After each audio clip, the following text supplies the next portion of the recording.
Assalamualaikum Dunsana. Dominasi Prabowo Subianto di Sumatera Barat dalam dua kontestasi pemilihan presiden sebelumnya runtuh pada Pilpres 2024.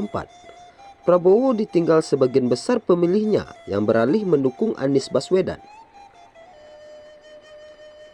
Secara nasional, pasangan Capres-Cawapres nomor urut 2, Prabowo Subianto, Gibran Rakabuming Raka, memenangi Pilpres 2024. Namun di Sumbar, kondisinya berbeda.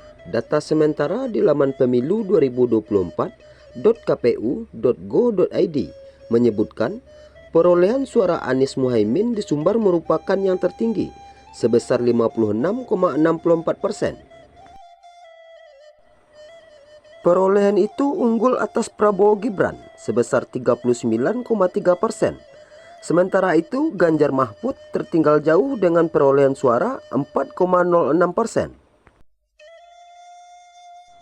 Hasil itu menandakan Prabowo ditinggal pemilihnya pada Pilpres 2024 yang dihelat 14 Februari lalu. Sebab pada dua Pilpres sebelumnya, Pilpres 2014 dan 2019, Prabowo memperoleh suara dominan di Sumbar dibanding rivalnya Joko Widodo. Pada Pilpres 2014, pasangan Prabowo Subianto Hatta Rajasa memperoleh suara 76,9%. Adapun pada Pilpres 2019, perolehan suara Prabowo yang berpasangan dengan Sandiaga Uno semakin dominan sebanyak 85,95%.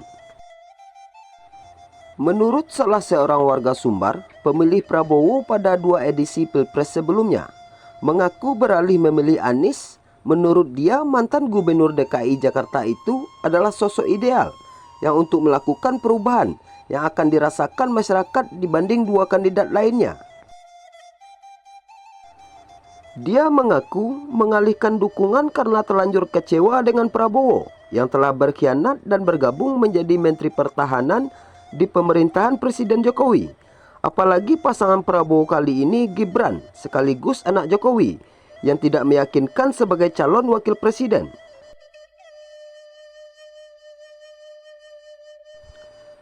Saya kecewa dengan Prabowo. Kenapa tidak konsisten menjadi oposisi?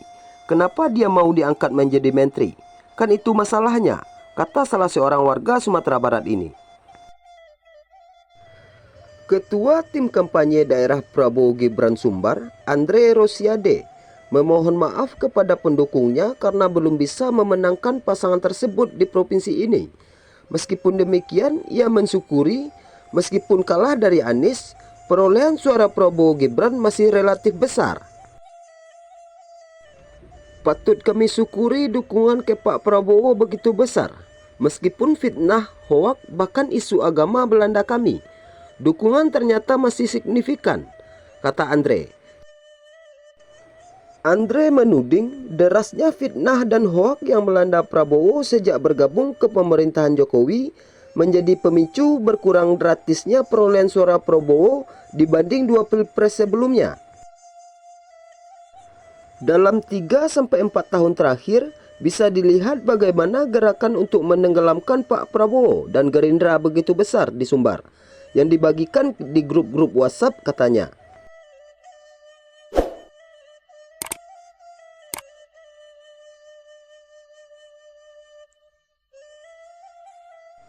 Dosen Sosiologi Politik Universitas Negeri Padang, Eka Vidya Putra berpendapat, dari dulu pemilih di Sumbar bukan pemilih Prabowo, meskipun Ketua Umum Partai Gerindra memperoleh suara dominan pada Pilpres 2014 dan 2019. Hal tersebut dapat dilihat dari berkurang drastisnya perolehan suara Prabowo di Sumbar pada Pilpres 2024. Menurunnya perolehan suara Prabowo sekarang menunjukkan kemenangan pada Pilpres 2014 dan 2019 di Sumbar itu bukan suara Prabowo. Artinya orang yang memilih pada Pilpres terdahulu bukan karena Prabowo-nya, melainkan karena ada faktor-faktor lain, ungkapnya. Faktor-faktor lain yang dimaksud Eka antara lain kedekatan isu yang diusung calon presiden dengan mayoritas pemilih Sumbar. Pada 2 pilpres sebelumnya, isu yang diusungkan kubu Prabowo lebih dekat dengan pemilih Sumbar dibanding kubu Jokowi. Adapun pada Pilpres 2024, kata Eka, bingkai atau citra yang dilekatkan kepada Prabowo tidak sama dengan yang menjadi argumentasi orang memilih di Sumbar, sehingga dukungan beralih ke pasangan capres lain. Dari situ bisa dilihat, pemilih itu bukan pemilih person atau orang, melainkan lebih kepada isu atau apa yang dibawa atau framing, apa yang melekat kepada salah satu dari 3 calon yang ada. Framing dan isu yang dibawa Anies mungkin lebih dekat dengan masyarakat Sumbar.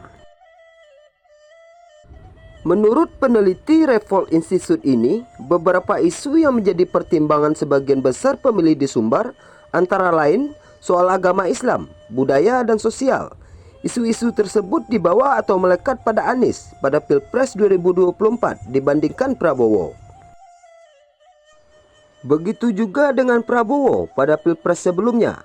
Dari aspek agama, misalnya meskipun Prabowo begitu-begitu saja, tetapi isu itu lebih dilekatkan kepada Prabowo, bukan pribadi Prabowo-nya, melainkan melalui lingkaran di sekitarnya, seperti partai yang mengusung dan tokoh-tokoh yang mendukung, ujarnya.